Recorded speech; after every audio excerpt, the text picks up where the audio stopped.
Ok, famille, donc rapidement, comme je le disais, nous sommes dans cette série, ok? 40 fondations de l'Ancien Testament. Et ce sera 40 fondations, mais on le fera en 20 semaines. On va explorer l'Ancien Testament, ok? Et je pense que cela va nous donner d'apprécier le Nouveau Testament. Et j'aimerais le faire de façon intentionnelle pour que tu puisses comprendre le Nouveau Testament et comprendre le but, explorer l'Ancien Testament, naviguer dans l'Ancien Testament et voir la pensée de Dieu, comment Dieu s'est comporté avec son peuple, comment aussi le peuple s'est comporté avec Dieu. Ok, je crois que je trouvais ça la semaine passée.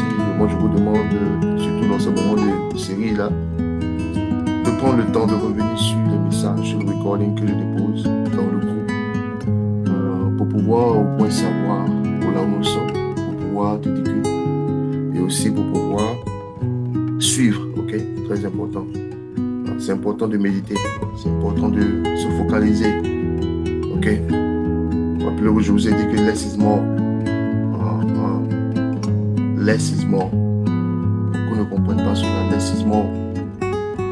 Vous voyez ce que je viens de dire, c'est quand les gens arrivent à un certain âge où il n'y a plus de room pour pouvoir faire des choses, ils se rendent compte de ce que je suis en train de vous dire. Mais c'est juste la vie, ok? C'est juste la vie. C'est juste la vie. La plupart de la population mondiale ne peut pas comprendre ce genre de choses. C'est pas de leur faute. C'est humain. C'est humain. OK? Alors, restons dans le message parce que le message est un peu long aujourd'hui. Et j'aimerais rapidement finir en time. Donc, que Dieu nous soit béni, que Dieu nous bénisse, que Dieu nous enseigne encore aujourd'hui dans cette série au nom de Jésus-Christ de Nazareth. Sois béni pour tout ce que tu permets, papa, au nom de Jésus. Comme je disais, nous poursuivons aujourd'hui encore notre série intitulée 40 fondations du Saint Testament. Euh, et nous parlons du parcours du peuple de Dieu, ok, dans l'Ancien Testament. Et pendant ces 20 semaines, nous allons parcourir les grandes étapes de l'histoire biblique afin de comprendre comment Dieu agit dans l'Ancien Testament ou dans l'histoire humaine. Et c'est un peu ça. C'est important de comprendre comment Dieu agit dans l'histoire humaine, ok? Comme je l'ai dit la semaine dernière, la Bible n'est pas seulement ou n'est pas simplement une collection d'histoires. Ok. La Bible n'est pas une, la Bible n'est pas une collection seulement, ok, d'une histoire religieuse. J'aimerais que tu comprennes sur la personal holiness. En réalité, la Bible est une seule grande histoire. Alléluia. La Bible est une seule grande histoire.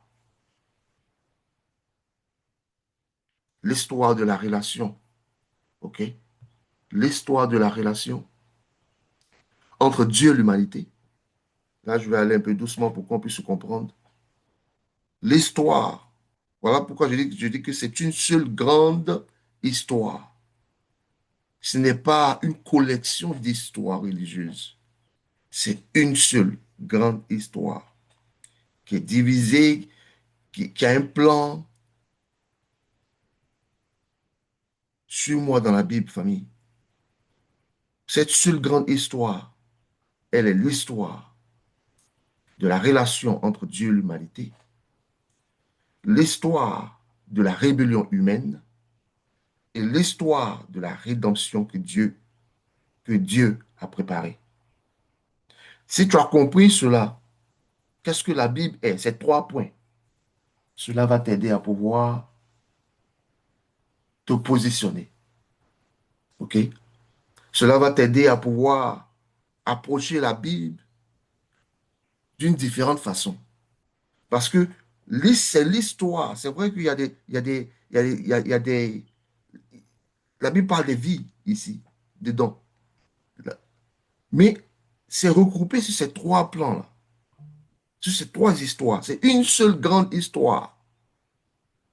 L'histoire de la relation Dieu et l'humanité, l'histoire de la rébellion humaine, l'histoire de la rédemption de Dieu que Dieu a préparée. Ok. Et lorsque nous comprenons ces fondations, nous comprenons mieux, famille, pourquoi le monde est brisé, pourquoi les sociétés se désorientent, pourquoi les nations s'élèvent et s'effondrent, pourquoi Jésus est venu. Quand tu comprends ces choses, ça t'aide, ça te positionne, ok?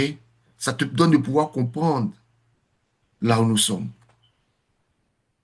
ok? C'est très important, famille. Et cette série, c'est pour t'emmener à entrer deep. Ouvrir l'Ancien Testament en 20 semaines, mais aussi te permet de comprendre d'où tu viens.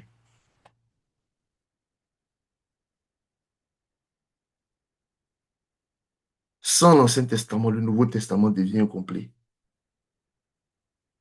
ok? Sans l'Ancien Testament, le Nouveau Testament devient incomplet. Et sans comprendre les fondations de l'histoire biblique, nous risquons de mal interpréter ce qui se passe dans notre propre génération. Et c'est ce qui arrive aujourd'hui. Voilà pourquoi beaucoup de gens aujourd'hui ne savent pas le vrai service de Dieu.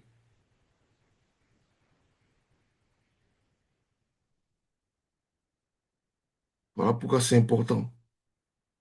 Sans ces fondations, sans comprendre ces fondations, sans comprendre cette histoire, tu risques de mal interpréter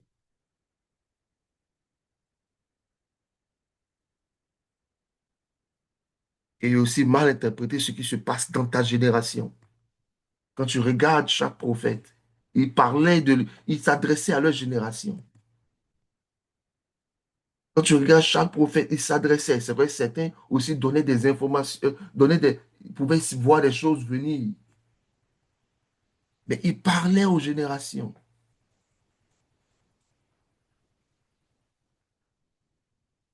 Rapidement, famille, faisons un rappel.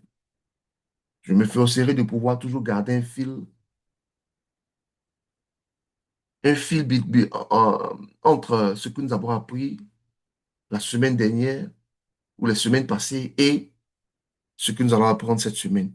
Et pourquoi pas même donner un peu un extrait de ce qui vient. Parce que j'aimerais que vous compreniez cela.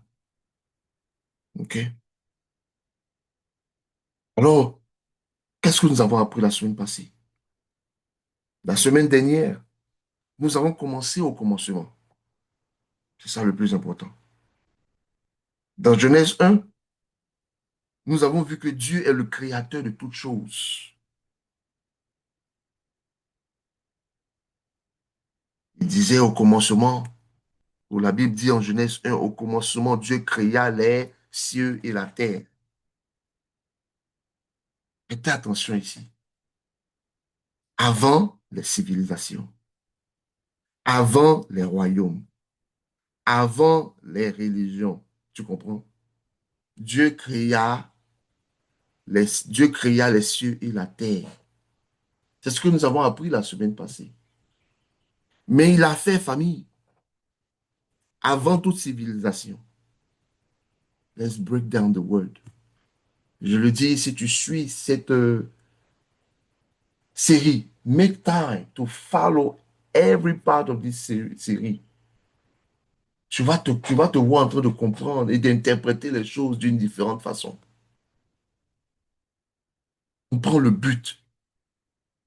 Tu ne peux pas servir Dieu si tu ne le connais pas.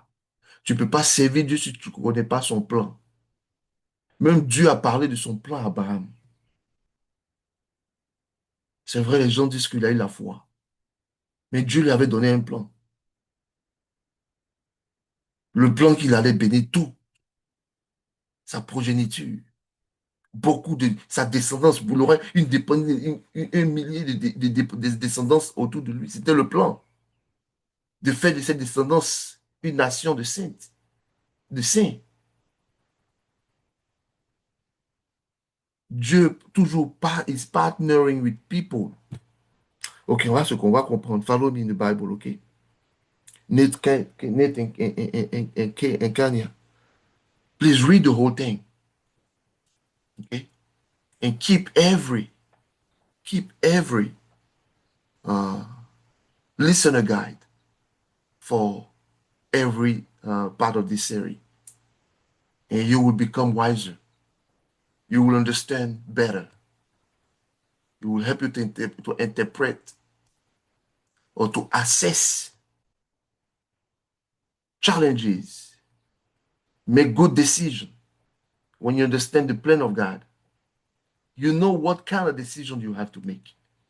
You learn to make decisions not with your heart, not with your feeling, but based on truth, because you are led with truth. Nous avons vu que Dieu est le créateur de toutes choses. Il disait au commencement, en Genèse 1, Dieu créa les cieux. Famille, il créa les cieux avant les civilisations. J'aimerais te faire comprendre cela. C'est une clé ici. Avant les civilisations, avant les royaumes, avant les religions. Voilà pourquoi il ne faut pas prendre, il ne faut pas devenir religieux quand tu es chrétien. Voilà pourquoi il ne faut pas suivre la culture, mais envoyer la culture du monde dans l'église. Famille, avant tout ça, il a fait avant les civilisations, avant les royaumes, avant les religions. Il y avait, famille, Dieu. Avant tout ça, il y avait Dieu. Et tout ce que Dieu a créé était aussi bon. Comprenez? Tout ce que Dieu a créé, tout ce qu'il a créé était bon. Famille, j'aimerais te montrer le schéma, là où l'architecture de Dieu. Quand tu comprends que ce que Dieu a fait avant toute civilisation, avant tout royaume, avant toute religion était bon, cela doit t'amener à penser. Est-ce que tu penses comme Dieu? Pourtant, il dit que il demande à ce que nous grandissions à la statue de Christ. Christ pensait comme Dieu. Il dit, je fais ce que je vois faire le Père.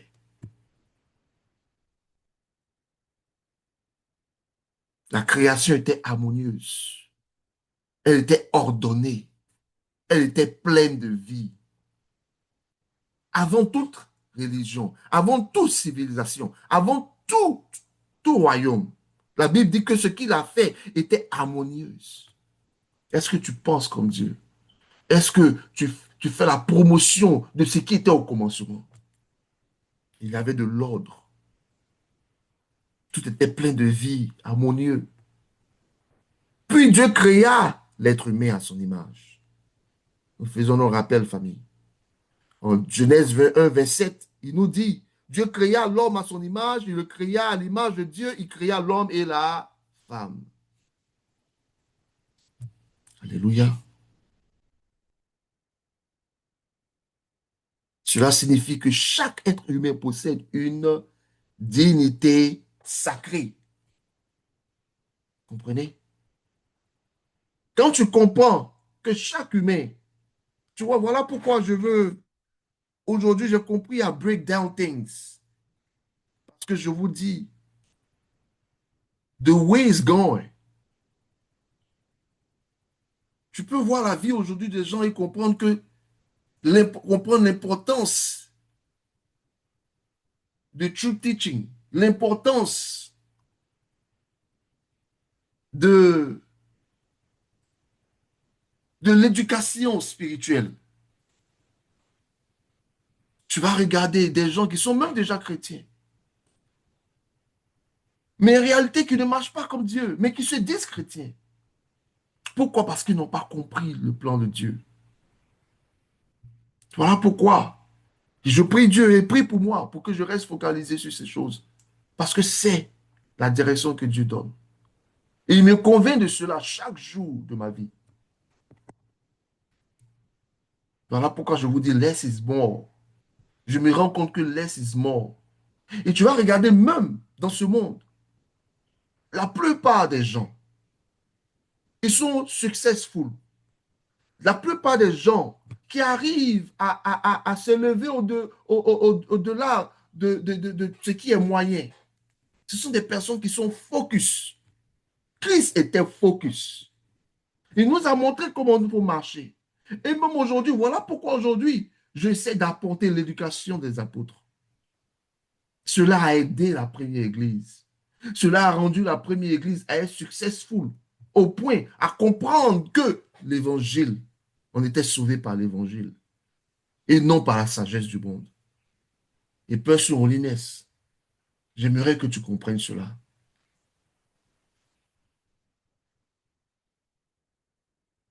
Genèse 1, 27 nous enseigne que chaque être humain possède une dignité sacrée. Quand tu comprends cela, tu as du respect pour l'être humain. Quand tu comprends cela, quand Dieu t'a donné des personnes, tu prends soin d'eux. Que ce soit dans l'église, que ce soit dans ta famille, ce sont des souls beautiful que Dieu t'a donné. Tu apprends à connaître tes priorités.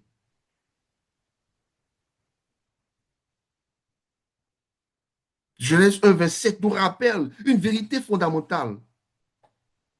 Nous ne sommes pas des accidents. Quand tu comprends cela, tu ne penses pas au suicide.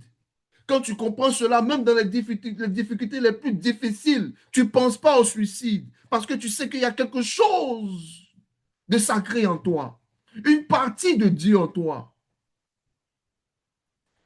Cela te montre que tu n'es pas un accident. Nous sommes des créations intentionnelles de Dieu. Voilà pourquoi je fais très attention aujourd'hui. Dans mes pas, je fais très attention. Je prie que beaucoup parmi vous puissent comprendre cela. C'est comme ça que tu acquiers de la sagesse. Regarde même dans ce monde aujourd'hui. Quand tu te bases sur la quantité, qu'est-ce que tu fais? Tu dois faire quoi? Diminuer l'intensité de la qualité. Et c'est ce qui se passe aujourd'hui dans ce monde, même aujourd'hui dans l'Église. La qualité, c'est la parole de Dieu. Entrer deep in the word, de sorte à ce que les gens puissent être capables de pouvoir l'appliquer et prendre des décisions à partir de cette parole en face de leur challenge. C'est en cela qu'on dit que tu es lumière, tu es celle de la terre.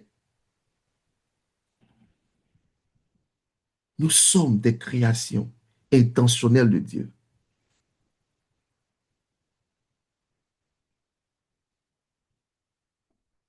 Il nous a fait à son image. Ce qui veut dire que notre valeur ne dépend pas de notre performance, mais de sa nature en nous. Sa nature en nous, elle croît, elle grandit, il travaille à la grandir en nous et elle fait de nous des enfants de Dieu. En cette nature en nous, fait de nous ce qu'on dit, gens de la maison de l'Éternel. Et nous sommes capables de prendre des décisions qui reflètent des gens qui sont de la maison de l'Éternel. Quand on comprend ça, famille, ça a, ou quand on comprend ça, on arrête de chercher notre identité dans le regard des autres. Dieu a mis en nous quelque chose de lui. Est-ce que tu comprends cela?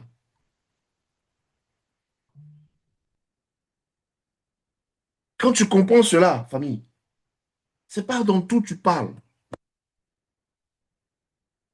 Tu peux corriger people, mais tu fais attention à ce que tu dis. Parce que Dieu, si tu chrétiens et que tu es autour de toi, tu vois que Dieu agit, Dieu voit, alors tu fais attention.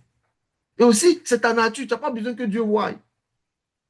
Dans le secret, on appelle l'intégrité. Dans le secret, tu te comportes toujours comme on marche dans le royaume. Famille, quand on comprend ça, on arrête de chercher notre identité dans le regard des autres. On commence à s'aimer. Voilà pourquoi je dis toujours love yourself. Dieu a mis en nous quelque chose de lui. Et c'est pour ça que l'ennemi essaie toujours de nous faire douter. Douter de qui nous sommes. Et voilà pourquoi nous avons appris cela la semaine passée. Il a fait douter qui? Ève. Aujourd'hui encore, il fait douter qui? Les hommes et les femmes. On n'apprend pas à savoir s'arrêter quand il y a du doute. Et arrive où? Au commencement. Voilà pourquoi la semaine passée, nous avons parlé du commencement. Nous sommes sur la deuxième partie.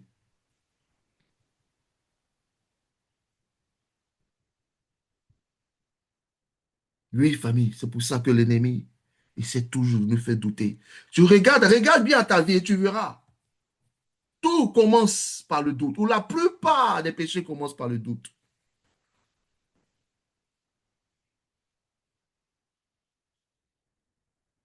Voilà pourquoi j'essaie de vous parler de la parole. Tu ne dois pas douter sur ce que Dieu dit de toi, de sorte à ce que tu connaisses tes priorités. Revenons simplement à ce que Dieu, famille, a dit dès le commencement.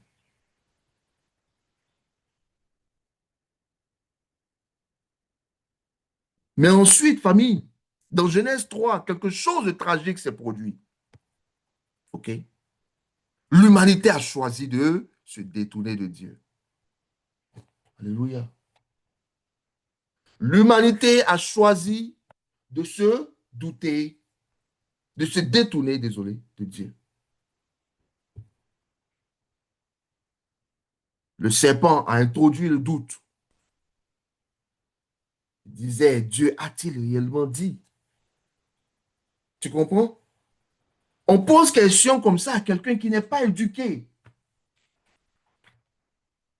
Parce que tu poses ça, et de façon indirecte, cette question a été posée à Christ sur la montagne, juste après son jeûne. Il était capable de rappeler à Satan, utiliser la parole. C'était un rappel aussi, pour lui faire comprendre qu'il savait dans quoi il était. Mais l'humanité a choisi de se détourner de Dieu. Le serpent a introduit le doute. Dieu a-t-il réellement dit? On ne pose pas de question comme ça à quelqu'un qui est éduqué, parce qu'il va te dire qu'est-ce qu'il a réellement dit. Et ça, beaucoup de gens n'aiment pas. Ceux qui savent, parce qu'il leur rappelle. Et ils rappellent qu'ils ne sont pas dans la voie de Dieu.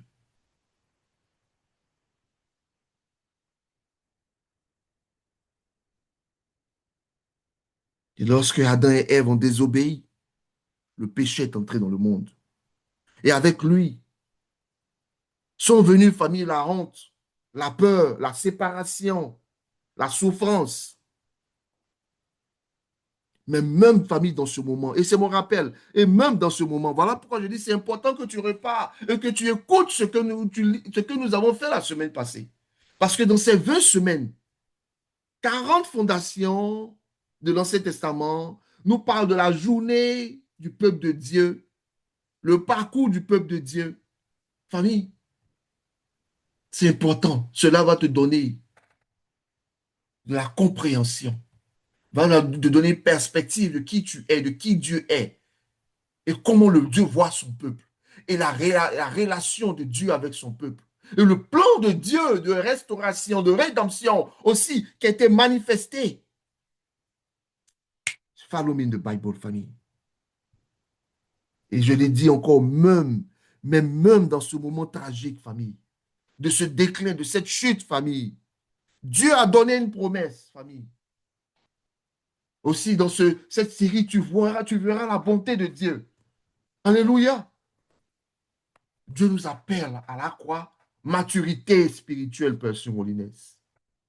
Et nous avons parlé de ça, famille. La maturité spirituelle, ce n'est pas juste ce qui est superficiel qu'on voit aujourd'hui dans l'Église. C'est dans le caractère qu'on voit la maturité spirituelle. Rappelle-toi, c'est dans le caractère qu'on voit la maturité spirituelle. Quand tu as compris cela, tu travailles ton caractère à ressembler à la parole de Dieu, à ressembler à la statue de Christ. Genèse 3,15, famille, nous enseigne quelque chose. Genèse 3,15 dit ici, je mettrai l'iniquité entre toi et la femme, entre ta prospérité et sa prospérité. Celle-ci t'écrasera la tête et tu lui blesseras le talon. Famille, cela est profond, hein. Parce que la postérité va faire quoi? Écrasera la tête. Mais attention, hein. Regarde un peu. Attention, hein. Le talon, le talon. Il ne faut pas oublier cela, famille.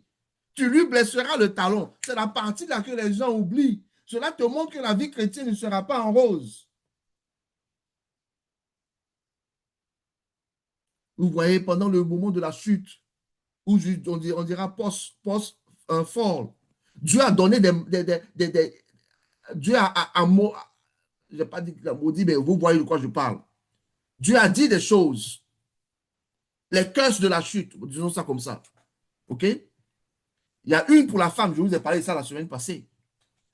Sur ça, les gens ne parlent pas beaucoup et malheureusement en français, ce n'est pas bien expliqué. Mais aussi, il y a celle qui appartient, qui a été vers le serpent. Je mettrai une inimité entre toi et la femme, entre sa prospérité et ta postérité. Celle-ci t'écrasera la tête et tu lui blesseras le talon. Il ne faut pas oublier que le talon sera blessé. Alléluia.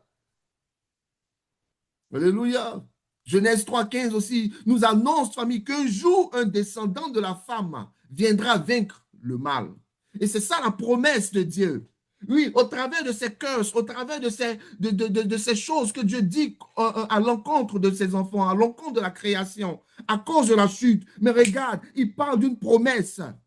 Cette promesse est la première annonce du salut, famille. Quand tu as compris cela, le Nouveau Testament start making sense. Cette promesse est la quoi? La première annonce du salut. C'est le premier message de rédemption dans la Bible, dans toute la Bible. Toute la Bible va désormais et maintenant avancer vers cette promesse, famille, accomplie en Christ. Et tu vois maintenant le plan de Dieu à travailler toward cette rédemption. Même dans les moments difficiles, notre Dieu est bon. Pas sur l'Inès. J'aimerais que tu saches, celui avec qui tu marches est bon, même dans les moments difficiles. Une petite parenthèse, famille, sur Genèse 3,15 que vous voyez. OK? Ce verset signifie que Dieu annonce dès le début qu'il y aurait un combat entre le serpent, symbole du mal, et l'humanité. Comprenez? Je le dis pour qu'on puisse comprendre cette partie. You got to know that. OK? Mais surtout, Dieu révèle qu'une descendance, famille. Et cette descendance, c'est Christ. OK? Cette descendance, je répète encore, c'est Christ. Viendra écraser définitivement l'autorité du serpent. OK? Voilà pourquoi cette postérité va écraser sa tête. OK? Voilà pourquoi tu vois que la tête est très importante. OK? La tête, là, c'est stratégique. Voilà pourquoi ce Satan va toujours chercher à attaquer la tête. OK? C'est très important. C'est très important. Il viendra écraser définitivement l'autorité du serpent. Qui? Cette descendance. Christ. Voilà pourquoi, quand tu es en Christ, tu bénéficies, tu as cette promesse, tu es capable d'écraser la tête du serpent. Tu as ce pouvoir, tu as cette autorité. Le serpent aussi peut blesser le talon, c'est-à-dire attaquer. Ce sont des attaques. Faire du mal, créer des obstacles. Mes familles, il ne peut pas empêcher la victoire finale. L'écrasement de la tête, là, il ne peut pas empêcher. Quand tu comprends cela, famille, tu as un problème pour Satan. Quand tu connais tes droits, tu as un problème pour Satan. Dieu montre ici que même dans la chute, il prépare déjà la restauration. Comprenez? C'est la première prophétie de la victoire de Jésus et de notre rédemption. Très important, famille. Mais après la chute, une question se pose. Que va-t-il arriver à l'humanité maintenant que le péché est entré dans le monde? Ça, c'est une question. Il y a une autre question même encore. Est-ce que l'humanité va apprendre après cette chute-là? Est-ce que l'humanité va apprendre? Let's go deeper. Let's ask another question, famille, qu'on va essayer de répondre aujourd'hui. Est-ce que les sociétés vont s'améliorer? Famille. Ou aussi, est-ce que le péché va se propager? C'est arrivé une fois, mais est-ce que le péché va se propager? Les familles, c'est exactement ce que nous allons aujourd'hui voir. Parlons rapidement de Caïn et Abel. Rappelez-vous, la semaine passée, nous avons parlé de quoi? Si vous vous rappelez, la semaine passée, vous savez, nous avons commencé la première semaine. Nous avons parlé du commencement de la Genèse, famille. Aujourd'hui, nous parlons de Caïn et Abel. OK? Et quand tu regardes bien ici, famille, rapidement, pour que tu puisses voir un peu le titre. Désolé. Caïn, Abel, Noé, Babel. Lorsque l'humanité s'éloigne de Dieu, cela est notre semaine 2. OK? Notre semaine 2. Aujourd'hui, Caïn et Abel. Noé, Caïn, Abel, Noé et Babel. Et en réalité, ce que nous essayons de comprendre dans ce parcours du peuple de Dieu, en nous parlant des 40 fondations de l'Ancien Testament, nous voulons aujourd'hui toucher à lorsque l'humanité s'éloigne de Dieu. Tu dois comprendre ces choses. C'est ton histoire. Tu ne connais pas ton histoire, tu ne peux pas performer. Tu ne peux pas performer. Et là où je suis, Dieu me montre encore davantage que sans sagesse, tu peux recevoir tout enseignement. Sans sagesse. C'était la Bible dit quoi? Que euh, la crainte de l'éternel, c'est fuir le péché. La, la crainte de l'éternel, non, non, la sagesse, c'est craindre l'éternel. Mais fuir le péché, c'est l'intelligence. Tu comprends? Tu as cette intelligence-là, la sagesse-là et l'intelligence, c'est vrai que elles sont ensemble. Mais c'est en réalité deux choses de façon pratique. La sagesse, elle te fait comprendre que tu dois craindre Dieu. Mais craindre Dieu, là, c'est la capacité de comprendre ce qu'il te demande afin de faire quoi? Fuir le péché. C'est voilà pourquoi Dieu dit, c'est là que tu es intelligent. Et c'est là que la connaissance, l'éducation prend sa place. Et Dieu me fait comprendre ça de plus en plus. Quand tu break things down, you start making sense and you do the right thing. Voilà pourquoi je demande que ces 20 semaines, vous soyez là, écoutez, ou allez sur les, comment on appelle ça, le message, le recording. Tu verras, cela va t'aider. Aujourd'hui, on parle de Caïn, on parle d'Abel, on parle de Noé, on va parler de la tour de Babel. Lorsque l'homme se détourne de Dieu, nous sommes dans ce parcours de l'Ancien Testament. Alors, en partie 1, parlons de Caïn et Abel. Dans Genèse 4, nous rencontrons les deux premiers fils d'Adam et Ève. Qui? Caïn et Abel. Abel était un berger. Okay? Caïn, il était quoi? Il travaillait la terre. C'était un fermier. OK? Où est la stratégie de Dieu? Un berger et... J'ai déjà entendu mentionner quelque chose d'autre, mais bon, ce n'est pas pour aujourd'hui. Mais restons sur le message. Abel était un berger, Caïn était, il fait travailler la terre. Hmm. Merci, papa. Pendant que je vous parle, Dieu est en train de me donner déjà d'autres perspectives sur ces deux personnes, en termes du travail, en termes de wealth. Famille, restons ici. Merci, Seigneur. Un jour, famille, les deux frères apportent une offrande à Dieu. Abel apporte les premiers-nés de son troupeau. Caïn apporte les fruits de la terre. Prêtez attention. OK? Mais la Bible nous dit quelque chose. Elle nous dit que Dieu regarda favorablement l'offrande d'Abel. Il y a certaines personnes qui ont pensé que Dieu fait combine ici. Mais tu dois lire la Bible pour comprendre que c'est différent. Tu dois comprendre que Dieu, il est juste. Regarde et continuons. So, Dieu regarde favorablement l'offrande d'Abel, mais pas celle de Caïn. Alléluia. Voilà pourquoi, en Genèse 4:5, il nous dit quelque chose ici. Il dit, mais il n'eut pas égard à Caïn et à son offrande. Caïn fut très irrité et son visage fut abattu. Caïn pensait que Dieu était son camarade. Alléluia. Pourquoi? Parce que l'adoration n'est pas seulement une question de geste. Père Soulinet, c'est ce que j'essaie de te faire comprendre. L'adoration n'est pas seulement avoir une belle voix. L'adoration n'est pas seulement une question de geste. Elle est une question de cœur. Elle est une question de cœur. I want you to be a true worshiper of the Lord, Person Holiness. Toi qui m'entends sur l'Internet, toi qui reviens à écouter ces messages sur le YouTube channel, j'aimerais que tu comprennes ces choses. Mon cœur te veut grand dans la foi. Mon cœur te veut grand dans la foi. Mon cœur te veut à prêcher, à vivre, à marcher dans les voies de l'Éternel et être un hôtel ambulant. Là où tu pars, tu es un hôtel qui mobile pour l'Éternel. Alléluia. Abel apporte les premiers-nés de son troupeau, mais Caïn apporte aussi les fruits de la terre. Famille, Dieu ne favorise pas l'offrande, n'aime pas l'offrande de Caïn. Parce que l'adoration n'est pas seulement un geste de quoi? Une question de geste, désolé.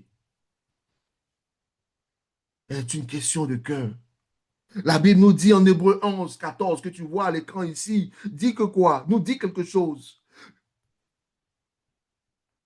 C'est par la foi qu'Abel offrit à Dieu un sacrifice plus excellent que celui de Caïn. On voit le Nouveau Testament ici pour que tu puisses comprendre la corrélation. Pour que tu puisses comprendre que quoi? Que c'est par la foi qu'Abel offrit à Dieu un sacrifice plus excellent que celui de Caïn. Je vais toujours break things down for you. Let's continue. Follow me in the Bible. Le problème n'était pas l'offrande. Les gens pensent que l'autel, du moins que le problème était l'offrande. Le problème n'était pas l'offrande, le problème était le cœur. Alléluia. Dieu n'a pas accepté ce que Caïn a présenté. Non pas à cause du fruit, non pas à cause du fruit lui-même, mais à cause du cœur derrière l'offrande. Comprenez? Abel est venu avec foi et obéissance. Caïn est venu avec une attitude qui n'honorerait pas Dieu. Une attitude qui n'honorerait pas Dieu. Voilà pourquoi, quand tu vois en 4-5, il dit quoi? Mais il n'eut pas égard à Caïn et à son offrande. Et regarde ce qui s'est passé directement. Caïn fut très irrité et son visage fut abattu. Famille, au lieu de chercher à comprendre qu'est-ce qui n'a pas marché, au lieu de chercher à comprendre l'orgueil, famille, l'orgueil est un destructeur. L'orgueil va te tuer. L'orgueil est l'arme que Satan aime utiliser. Ça m'a étonné pour des gens qui ont vu Dieu. Dans leur temps, ils voyaient, qu'ils savaient que, c'est-à-dire que tu n'as pas besoin que quelqu'un vienne te parler de Dieu. Tu voyais que les choses marchaient, étaient harmonieuses. Mais malgré cela, Caïn était très irrité. Restons sur notre message ici, famille. Caïn est venu avec une attitude vers Dieu. En Genèse 4:5, ou du moins Genèse 4:5, montre que Dieu regarde d'abord le cœur avant de regarder le sacrifice. Comprenez? Voilà pourquoi. Comprenez que ton identité là, c'est déjà de Dieu avant toute performance. Et Dieu regarde ton cœur. Quand tu comprends ces choses, tu sais comment marcher dans la chrétienté. Tu sais comment prendre des décisions. Ce n'est pas quelqu'un qui va venir te stresser spirituellement. Pour ceux qui sont avec nous depuis longtemps, je vous ai dit, une fois, un serviteur de Dieu très, très, très, très, très, très, il est très, très, très, très, très connu. Très, très, très connu. Et à ce moment-là, il était ce qu'on, comme on dit, vraiment à la côte. Il voulait venir créer une église à Atlanta. Et par le biais d'un ami aussi chrétien, qui connaissait aussi un autre serviteur de Dieu, il m'a mis en contact avec ces personnes parce que la personne voulait venir par moi et créer une église ici. Comprenez? Mes familles, je savais que ce n'était pas le temps de Dieu. Mais si je n'étais pas éduqué, pour une question de plaisir, j'allais me permettre de faire certaines choses avec cette personne. Comprenez? Tu dois être éduqué, tu dois connaître la parole. Continuons et restons toujours dans notre message ici, famille. OK? L'attitude de Caïn n'aurait pas Dieu parce qu'il est venu sans foi, sans obéissance et sans révérence. C'était ça la différence entre Caïn et Abel. C'était pas l'offrande, c'était le cœur. Comprenez? C'était le cœur. Alléluia. C'était le cœur. Il a offert quelque chose, mais il n'avait pas offert lui-même. Comprenez? Son cœur n'était pas aligné avec Dieu. Voilà pourquoi ici, un peu sur Olinette, j'aimerais que tu comprennes que tu dois être aligné avec Dieu.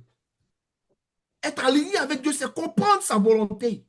Être capable d'appliquer cette volonté dans ton comportement. De tout ton cœur, tu veux servir Dieu. De tout ton cœur, tu veux vivre Dieu. Tu dois avoir l'intelligence qui t'emmène à fuir le mal, fuir le péché. Voilà pourquoi il dit que la sagesse, c'est la crainte de Dieu. La sagesse, c'est la crainte de Dieu. Mais aussi, fuir le péché, c'est l'intelligence. Alléluia. Famille, il est venu par obligation, pas par relation. Comprenez? Il est venu par obligation, pas par relation. On le voit dans sa réaction, famille. On vient de lire Genèse 4:5. Il fut irrité et son visage fut abattu. C'était par obligation, pas par relation. Et famille, a peur sur on ici. Nous voulons développer cette relation. Pas sentir une pression, une obligation, famille. Et on le voit dans cette réaction. Dans cette réaction.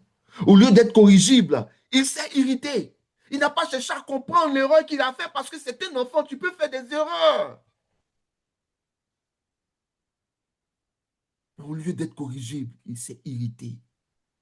Et ça, beaucoup de gens vivent comme ça aujourd'hui. On ne peut pas leur parler. Ce sont des signes d'orgueil. Il s'est irrité, il s'est fermé. Il a refusé d'être transformé. Comprenez? Caïn a réagi avec colère et frustration au lieu d'humilité et de repentance. Dieu ne rejette jamais une offrande humble. Jamais. Voilà pourquoi je dis, il a besoin de ton cœur, il n'a pas besoin de ton offrande. Il veut d'abord ton cœur. Maintenant, l'offrande vient après. Dieu ne rejette jamais une offrande humble. Mais il ne peut pas accepter une offrande qui vient d'un cœur orgueilleux ou indifférent. I hope you get that person, holiness. Et lorsque Caïn voit que Dieu accepte l'offrande de son frère, quelque chose se passe en lui. La jalousie naît, la colère grandit. Et regarde, malgré cela, Dieu toujours lui parle. En Genèse 4:7, Dieu toujours lui parle. Et j'aime ce que Dieu fait. Voilà pourquoi il faut apprendre à savoir écouter des gens qui sont de Dieu autour de toi. Regarde ce que Dieu dit, le péché est couché à la porte. Et ses désirs en 4:7, il dit, et ses désirs se portent vers toi. Mais toi, domine sur lui, parce que Dieu voyait déjà cela. Et je vous dis, de plus tu grandis avec Dieu, le discernement que la parole de Dieu développe en toi t'emmène à voir des choses dans la vie des gens. Et Dieu t'emmène à leur dire, fais attention. Mais l'orgueil souvent fatigue. Voilà pourquoi demeurons dans la parole. Restons aiguisés à la parole. Voilà pourquoi la Bible, nous avons lu la semaine passée que la Bible nous enseigne que quand tu es quoi? Quand tu es petit spirituel, quand tu es enfant spirituel, tu n'es pas skill aux choses of righteousness.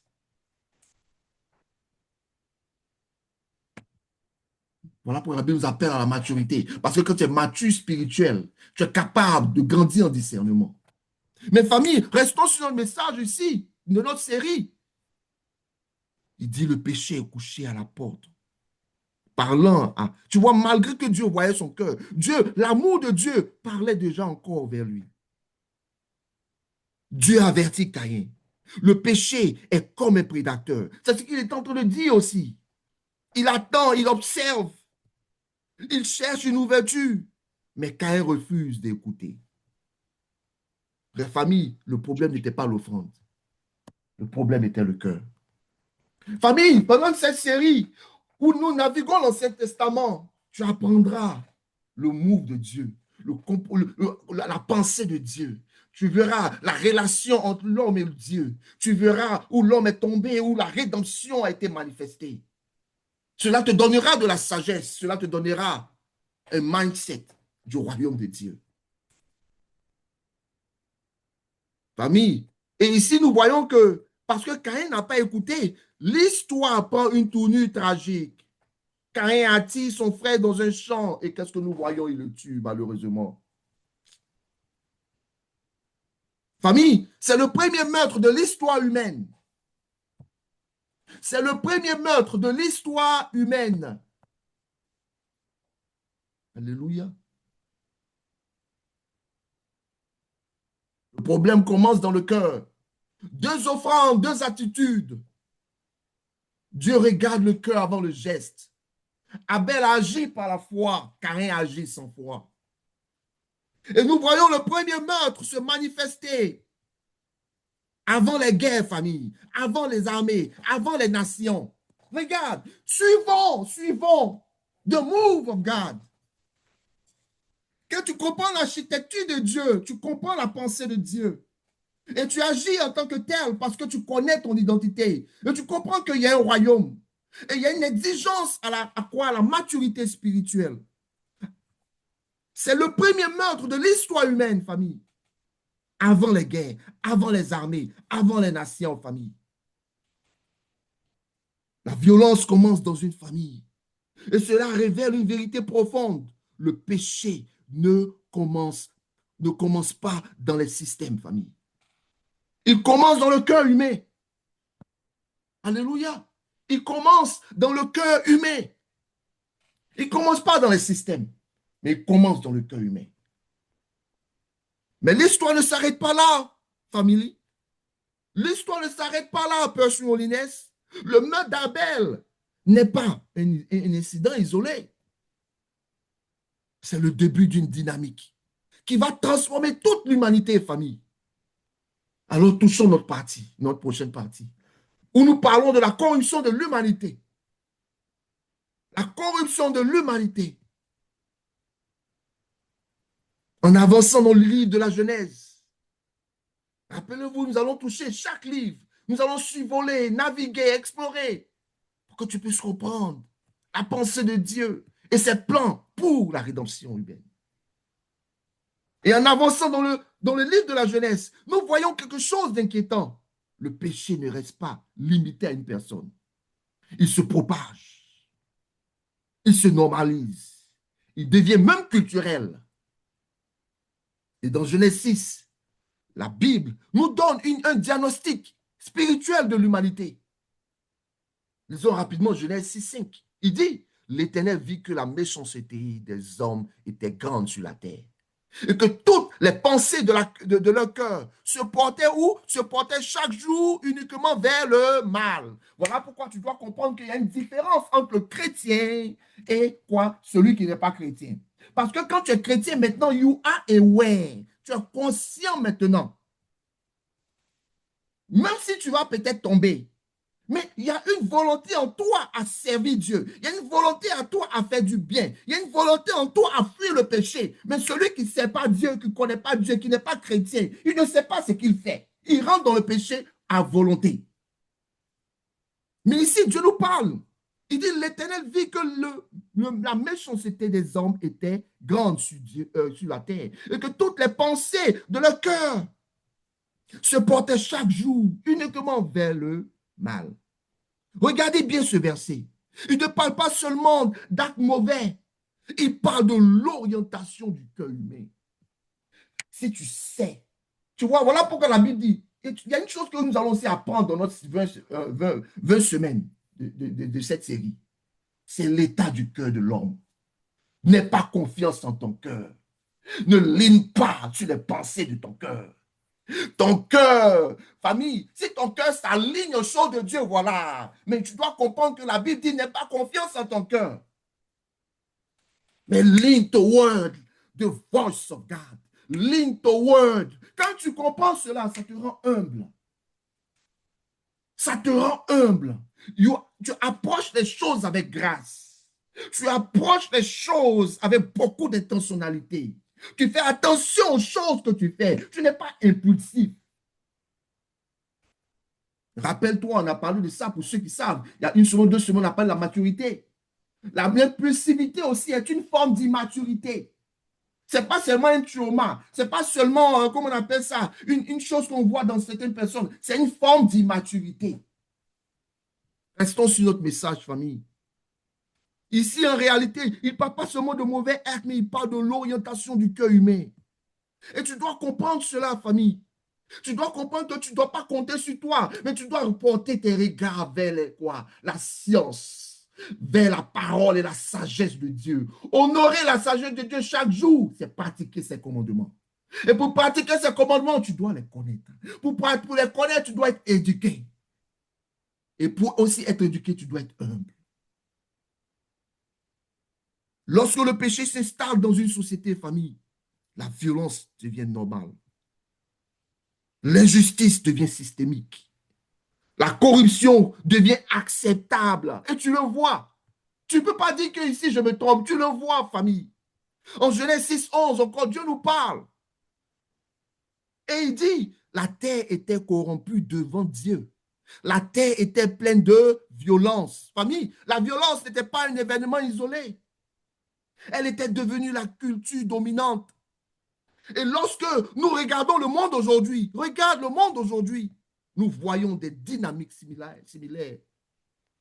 La société devient, ou les sociétés deviennent technologiquement avancées, famille. C'est une réalité. Et ce n'est pas mauvais. Mais qu'est-ce que tu vois? Moralement, elle devient fragile. Malgré la technologie, moralement, famille, la technologie, moralement, famille, les sociétés deviennent fragiles. La violence augmente, la corruption se répand et la vérité devient relative. Et surtout, il faut le dire là-dessus. Voilà pourquoi nous voyons des réalités aujourd'hui dans l'Église où la vérité devient relative, où on ne peut plus s'entendre, où on ne peut plus être sur la même page parce que chacun a une révélation, parce que chacun a quelque chose à dire. Il n'y a plus d'ordre aujourd'hui. Mais la Bible nous montre que ce phénomène n'est pas nouveau, famille. Voilà pourquoi je te dis dès le départ de cette série, quand tu as un doute, tu dois repartir dès le commencement. Et le doute précède toujours le péché. L'humanité traverse ces cycles depuis des millénaires, famille. Voilà pourquoi quand tu comprends ton histoire, tu sais comment marcher. Je vous ai parlé une fois que l'histoire se répète. Ou on dit souvent, it rhymes. L'histoire se répète. Et quand tu comprends comment l'histoire a fonctionné, tu comprends les erreurs de tes pères, tu comprends l'histoire du passé, et tu prends conscience de cela, tu analyses cela, tu prends des leçons de cela, tu sais que ça va se répéter, ça t'aide à pouvoir prendre de bonnes décisions dans le futur. Ceux qui ont des oreilles écoutent ce que je dis. Alléluia. Mais au milieu de cette corruption généralisée, famille, Dieu trouve un homme. Alléluia. Dieu trouve un homme. Alléluia. Dieu trouve Noé. Et Dieu préserve un reste. Alléluia. Dieu trouve Noé. Et Dieu préserve un reste. Famille, le mot reste ici, je le dis de façon intentionnelle. Dieu préserve un reste. En Genèse 6:8, il nous dit, mais Noé trouva grâce aux yeux de l'Éternel. Ce verset montre, ou ce chapitre nous montre que même dans une génération complètement corrompue, Dieu regarde encore le cœur. Et ça, c'est mon espoir. Malgré ce que je vois autour de moi, je sais qu'il y a toujours un espoir avec Dieu. Dieu regarde encore le cœur. Noé n'était pas parfait, famille. Non, c'était un homme. Il n'était pas parfait. OK? Mais il marchait avec Dieu. Il s'efforçait de marcher avec Dieu. Il travaillait à marcher avec Dieu. Sa pensée chaque jour était de travailler à marcher avec Dieu. Et j'aimerais que tu prennes cette attitude, Person Holiness. Et famille, c'est cette attitude qui a attiré la grâce divine vers Noé. La grâce ici n'est pas un hasard. C'était une réponse à une vie alignée. Et famille, pour vous qui me connaissez, vous savez, ça fait même 3 semaines que j'utilise beaucoup ce mot. Et tu sais que surtout aussi pour vous, Vaz, Axel, j'utilise beaucoup ce mot en ce moment. Parce que c'est ce que Dieu met dans ma tête, l'alignement. On doit s'aligner à Dieu. We have to align to him. Fit into his plan. Non, non, non, c'est pas the way around. Alléluia. Alors, famille, c'est très important. C'est une réponse à une vie alignée avec Dieu dans un monde qui ne l'était plus, famille. Dieu cherche toujours un cœur qui lui reste fidèle. Même quand tout autour s'effondre, sois cette personne. Love yourself, pursue holiness. Be that person, famille. Même quand everything seems so dark, you focus on the cross. Focus on the word. Focus on what has been said. C'est pour ça que Noé a été mis à part et choisi pour porter la continuité du plan de Dieu. Sauf famille, au milieu d'une génération corrompue, Dieu trouve un homme fidèle. La Bible dit que Noé était juste et intègre parmi ses contemporains. Alléluia. Et Dieu lui donne une mission étrange. Construire un arche. Imaginez un peu, famille, cette partie-là, ça m'a touché. Imaginez un peu la scène. Il faut imaginer un peu. Famille, un homme construit un immense bateau dans un monde qui ne croit plus en Dieu. Et surtout, à une époque, famille, où il ne pleuvait même pas. Tu sais ça? Dans cette époque-là, les gens ne connaissaient pas pluie. La Bible dit que la terre était arrosée. Il y a une partie, un verset pour ça, je crois que je vais le donner. Il est là, voilà, il est là, tu le vois à l'écran. Famille, la Bible dit que la terre était arrosée par une vapeur qui montait au sol, montait du sol, qui était la rosée, ok? Pas par la pluie. Donc ce peuple-là ne connaissait pas la pluie. Il ne pleuvait pas dans ces temps-là. Donc Noé a obéi à une parole qu'il n'avait jamais vue. C'est ça, croire en Dieu. Parce que Dieu dit, les enfants doivent obéir à leurs parents. J'obéis à mon papa, j'obéis à ma maman, j'obéis à mon grand-père, j'obéis à toute personne âgée. Pourquoi? Parce qu'ils ont de l'expérience pour toi, jeunesse. Parce que Dieu dit de respecter la famille, alors je le fais. Parce que Dieu dit d'avoir du respect pour mon prochain, je le fais. Je n'ai pas besoin de comprendre le pourquoi. Le pourquoi vient après. Alors Dieu se tourne vers Noé. Noé obéit à une parole qu'il n'avait jamais vue, jamais expérimentée, jamais comprise naturellement, parce qu'il n'y avait pas de pluie. C'est ça la foi, bâtie sur ce que Dieu dit, même quand nos yeux n'ont aucune preuve. Famille, je n'ai pas dit que c'est facile, mais tu dois savoir à quoi ça ressemble et travailler toward that, ok? Noé n'a pas marché par logique, il a marché par la révélation. Voilà pourquoi en Genèse 2, que tu vois sur l'écran, 5 à 6, il dit, car l'Éternel Dieu n'avait pas fait pleuvoir sur la terre. C'est un peu plus long, hein, mais ok, je l'ai raconté. Mais une vapeur se levait de la terre et arrosait toute la surface du sol. Famille, I have to back myself with the word, ok? Voilà pourquoi je dis, follow me in the Bible. Famille, mais Noé obéit pendant des années dans le silence, dans la moquerie.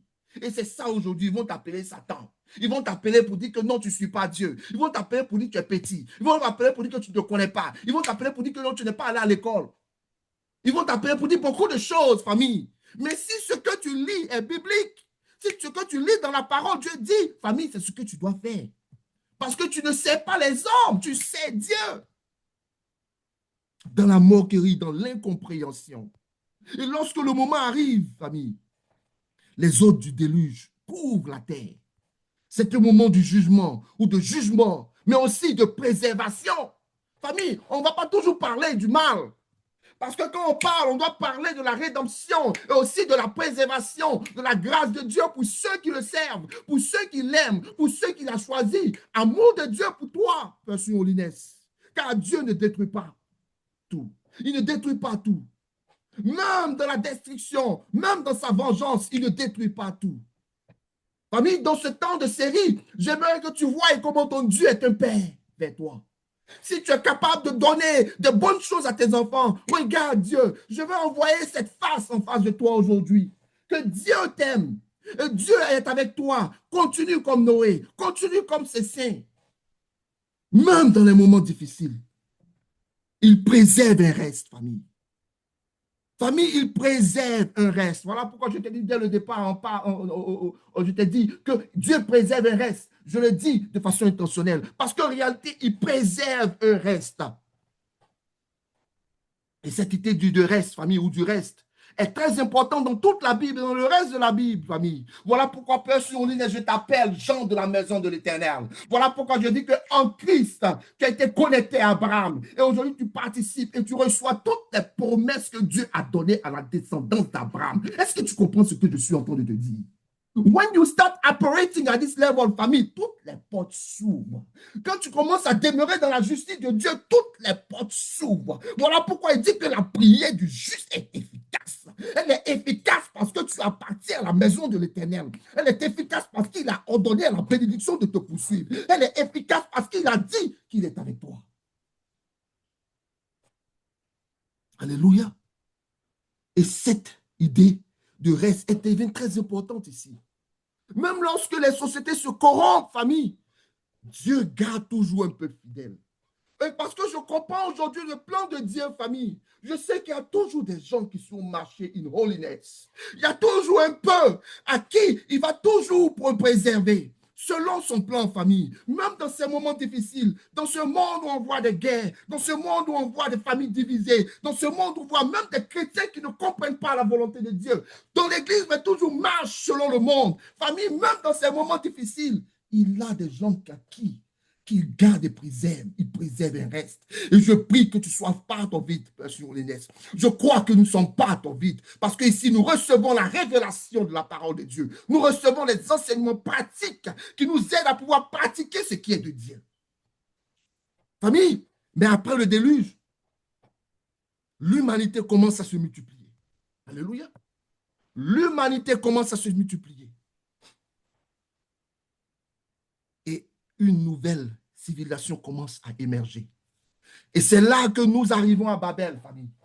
Nous sommes toujours dans notre navigation de l'Ancien Testament pour pouvoir découvrir pour pouvoir découvrir le peuple de Dieu, pour pouvoir voir la relation du peuple de Dieu avec l'homme, pour pouvoir voir comment Dieu a dealé avec les hommes, pour pouvoir aussi comprendre le mindset que Dieu veut que nous comprenions, famille.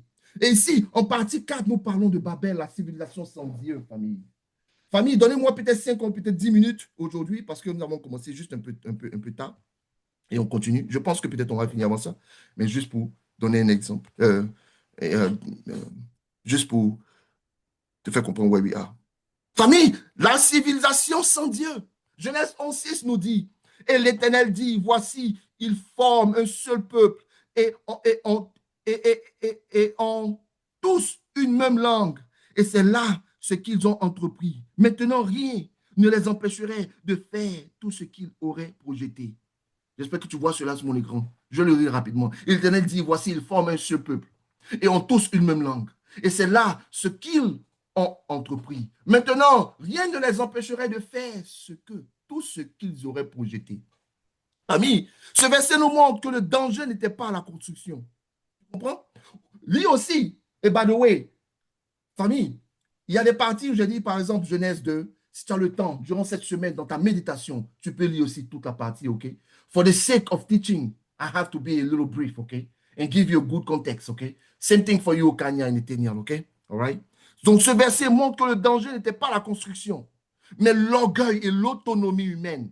Comprenez? Follow me in the Bible. Follow me in the Bible pour que tu puisses comprendre que Dieu ne veut pas que Dieu n'est pas contre ton développement. Non, non, non, non, non, non. Mais Dieu sait que tu as besoin de lui pendant que tu te développes. Alléluia. Alors le problème n'était pas la construction. Famille.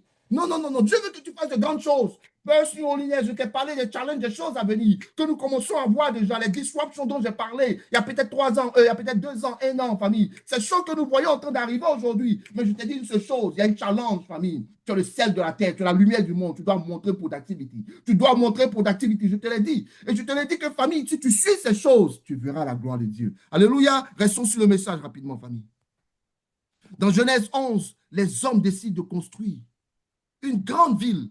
Alléluia. Ils décident de construire une grande ville et ils disent, bâtissons-nous. Bâtissons-nous une ville et tout dont le sommet touche. Une tour dont le sommet touche au ciel. Famille, pourquoi? Pensons un peu à ça. Quand tu lis toujours dans ce 11, Genèse 11, afin de faire un nom, famille. Pourquoi? Afin de faire un nom. Et remarquez bien l'intention. Ce n'est pas par adoration. Ce n'est pas pour l'adoration de Dieu. Mais c'est pour l'exaltation de l'homme. L'humanité veut construire une civilisation unifiée, puissante, impressionnante. Mes familles, sans Dieu. Et Dieu sait que parce que de la façon de ce qui est en toi, tu ne pourras pas servir Dieu. Tu ne pourras pas servir Dieu sans l'Esprit de Dieu. Tu ne pourras pas marcher avec Dieu ou marcher avec Dieu si tu veux être autonome by yourself. Tu dois le faire avec la sagesse de Dieu. Celui qui t'a créé te connaît. Celui qui t'a créé, il connaît tes penchants. Celui qui t'a créé, il sait qu'en toi, il n'y a rien de bon. À cause de la nature humaine. Et Dieu voit ce projet. Non pas parce que la construction est mauvaise. J'aimerais le dire parce que les gens souvent tordent la parole. Mais I got to teach you the right way, famille. Tu dois comprendre the move of your God. Non, non, non, non, non, non, non, non, non. Non pas parce que la construction est mauvaise, mais parce que l'orgueil humain est dangereux. Comprenez? On a parlé de ça tout à l'heure. Hein? L'orgueil humain, c'est dangereux. Tu vois, Caïn, l'orgueil, c'était ça. Il ne pouvait pas écouter même la correction de Dieu. Il pensait qu'il connaissait tout. Alors, Dieu intervient, famille. Il confond les langues et les hommes se dispersent, famille. C'est là l'origine. C'est là l'origine des nations et des langues. C'est là que les choses ont commencé, famille. Alléluia. Mais famille, quelle est la connexion avec le monde moderne? Lorsque nous regardons le monde d'aujourd'hui, nous voyons des projets qui ressemblent étrangement, famille, à Babel. Tu sais ça? Quand tu regarde le monde, on voit des projets qui étrangement ressemblent à Babel, famille. Mais avant Babel, il y avait quoi? Il y avait déjà des signes du même problème, famille. Je vous dis, tu connais l'histoire de ton peuple, tu sauras comment marcher, famille. Caïn qui offre, c'est une histoire, nous venons de parler de ça. Caïn qui offre une chose à Dieu sans offrir son cœur. Cela est un problème que nous voyons. Noé qui obéit à Dieu dans une génération qui croyait plus en rien, même quand il n'avait plus, même quand il n'avait jamais plus. Alléluia. Noé obéit à Dieu dans une génération difficile. Famille, les sociétés deviennent globales. C'est pas mauvais, hein? Les technologies connectent l'humanité, famille. Les systèmes économiques deviennent immenses et interconnectés. Les nations, familles cherchent à s'unifier autour d'une valeur commune. Mais famille, pas forcément, mais pas forcément avec les valeurs de Dieu. Toutes ces choses, mais sans être connectées avec les valeurs de Dieu. Et la question demeure, sur quoi ces systèmes sont-ils construits? Ça, c'est la question qu'on doit se poser. Nous voyons ces mêmes choses qui sont passées au temps de Babel. Mes familles, au temps de Babel, ils faisaient cela sans construire avec Dieu. Et nous voyons cela aujourd'hui. Nous sommes dans ces mêmes temps. Sur quoi ces systèmes sont-ils construits? Sur la sagesse de Dieu? Ou sur l'ambition humaine? Nous voyons des structures puissantes, impressionnantes, innovantes, mais souvent bâties sans Dieu, famille. Et même contre Dieu, souvent même contre Dieu. Comme à Babel, famille, l'humanité veut s'unir sans repentance. Comme à Babel, famille, l'humanité veut progresser sans dépendance. Comme à Babel, famille, l'humanité veut s'élever sans adoration. Famille, comme à Babel, l'humanité veut bâtir sans obéir. Le danger n'est pas la technologie. Le danger n'est pas le progrès. Le danger n'est pas la construction. Cela est en réalité une expectation sur nous, les chrétiens, famille. Mais cela n'est pas le danger. Le danger, c'est l'orgueil collectif. L'homme qui veut se faire un nom, l'homme qui veut devenir son propre Dieu, l'homme qui veut bâtir un monde où Dieu n'est plus nécessaire, l'homme qui veut bâtir un monde où Dieu n'est plus le Dieu de la famille. Et comme à Babel, Dieu voit. Comme à Babel, Dieu voit. Dieu discerne les intentions. Et je te le dis, quand tu marches avec Dieu, quand tu arrives à la maturité spirituelle, que Dieu met ce discernement des intentions des gens dans ton cœur. Dieu t'emmène à ne pas parler de ça tout le temps parce que cela t'emmène à voir le cœur des gens. Mais regarde, comme à Babel, Dieu voit. Comme à Babel, Dieu discerne les intentions. Comme à Babel, Dieu intervient dans l'orgueil. Alléluia. Il intervient quand l'orgueil devient destructeur. Famille, merci pour ton temps. Dans cette série, nous allons continuer, famille, à parler de notre Seigneur. Nous allons continuer à explorer l'Ancien Testament. Nous allons continuer à naviguer le parcours du peuple de Dieu. Mais aujourd'hui, famille, pour ma conclusion, nous avons vu la progression du péché dans l'histoire humaine, famille. Et comme tu le vois à l'écran, le péché dans le cœur, en parlant de Caïn, le péché commence petit, il commence de façon invisible, il commence à l'intérieur. Un cœur qui refuse la correction finit par refuser Dieu. Et ça, c'est l'erreur de beaucoup de gens aujourd'hui. Si tu m'entends aujourd'hui, Père Olinès, quand Dieu met une autorité sur ta vie, écoute la correction de cette autorité. Sois humble, analyse, assesse, approche avec grâce. Et tu verras, Dieu va t'élever au travers de cela. Famille, nous avons aussi parlé de quoi? Du péché dans la société. Avant le déluge aussi. OK? Quand le péché n'est plus combattu dans les cœurs, famille, il devient normal dans la culture, famille. La corruption devient collective. La violence devient quoi? Une norme ou un mode de vie, famille. Et nous le voyons aujourd'hui, famille. Ce sont des choses auxquelles tu dois faire attention pour connaître le temps dans lequel tu es. Mais famille, dans cela, la grâce de Dieu nous préserve. Alléluia. Nous avons aussi vu le péché dans les systèmes humains en parlant de Babel, famille. Et quand la société entière s'éloigne de Dieu, elle construit des systèmes brillants, mais famille sans Dieu et souvent contre Dieu. Des structures puissantes, mais orgueilleuses. Oh, famille, une humanité qui veut se faire un nom. Un nom ne veut pas utiliser la sagesse de Dieu. Et cela n'est pas ton partage, Monsieur Olinès. Mais nous, famille, avons aussi vu une autre vérité. Même lorsque l'humanité s'éloigne de Dieu, Dieu ne quitte pas l'histoire humaine. Je ne veux pas m'arrêter sur juste ce dont nous venons de parler, mais aussi Dieu ne quitte pas l'histoire humaine. Même dans les moments difficiles, il avertit, alléluia. Il juge. Il aussi préserve toujours un reste, famille. Regarde l'exemple d'Abel, Noé, Abraham, le peuple de Dieu. Et aujourd'hui, l'Église, famille. Dieu n'abandonne jamais son plan. Voilà pourquoi tu dois connaître son plan et avoir de l'espérance en lui. Même quand l'homme abandonne Dieu, lui ne t'abandonne pas. Et c'est cela notre espérance. Alors aujourd'hui, Père Olinès, ou toi qui m'entends sur l'Internet, aujourd'hui, Dieu nous appelle à revenir à lui, à laisser Dieu toucher notre cœur comme avec Caïn. Laisse Dieu toucher ton cœur, à marcher dans l'obéissance comme Noé, à renoncer à l'orgueil de Babel. Aujourd'hui encore, à choisir la dépendance plutôt que l'indépendance. À choisir la révélation plutôt que l'ambition, famille. À choisir le nom de Jésus plus que ton propre nom. Dieu cherche encore un reste. Dieu cherche encore des Noé. Dieu cherche encore des hommes et des femmes qui diront, Seigneur, je veux marcher avec toi. Je veux m'aligner avec toi. Père Olinès. Et ces paroles sont pour toi aujourd'hui. Ces paroles que tu entends chaque dimanche. Révélation d'en haut pour toi. Babel, famille. Je vais vous raconter quelque chose rapidement sur Babel et la Pentecôte que j'ai compris quand j'étudiais cela, famille.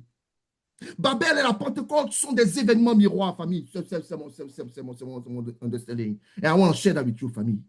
Jésus est celui qui restaure le cœur, qui apporte la grâce, nous le savons, et qui renverse la confusion de Babel, famille. À Babel, les langues, famille, ont été divisées, mais à la Pentecôte, les langues ont été unies, famille. À Babel, l'homme voulait monter vers Dieu. À la Pentecôte, c'est Dieu qui descend vers l'homme. Alléluia. À Babel, l'humanité voulait faire quoi? Faire un nom, voulait se faire un nom. Dans la Pentecôte, à la Pentecôte, Dieu donne un seul nom, Jésus-Christ de Nazareth, famille. Sur ce, famille, je vais m'arrêter pour vous dire qu'après Babel, famille, Dieu va faire quelque chose d'extraordinaire. Il ne va pas commencer par réformer toute l'humanité.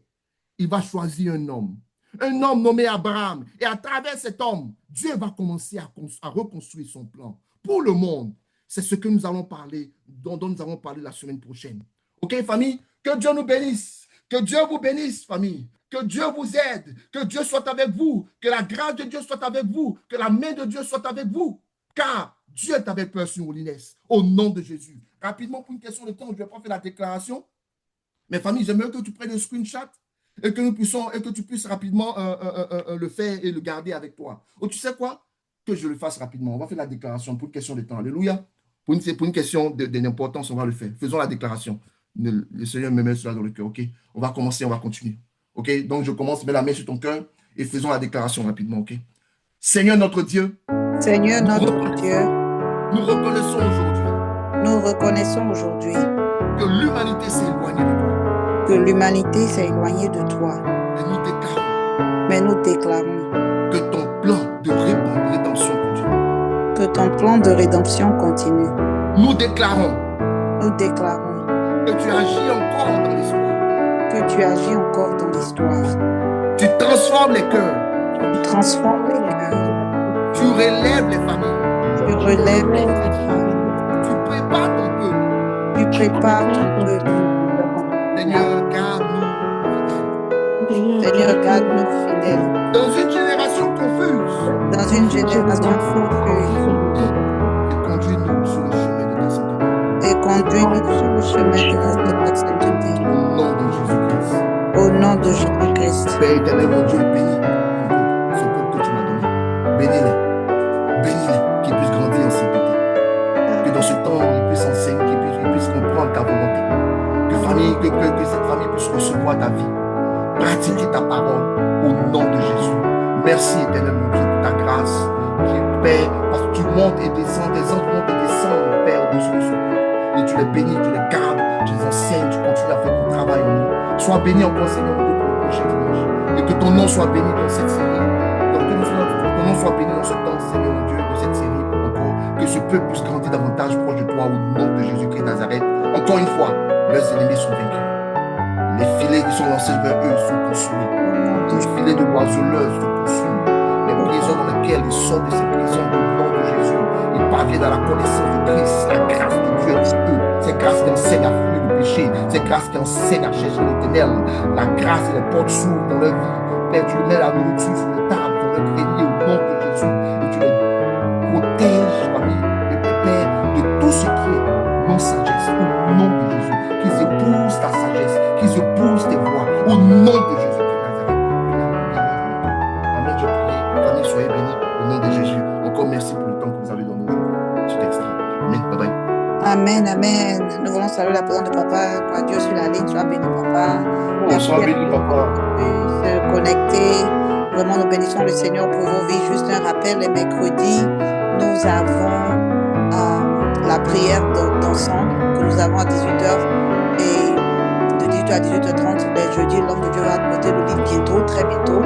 Et continuons d'écouter, de réécouter ces messages afin qu'ils nous transforment et nous fassent du bien pour la gloire de Dieu. Amen. Amen. Amen. Amen. Amen. Amen. Amen.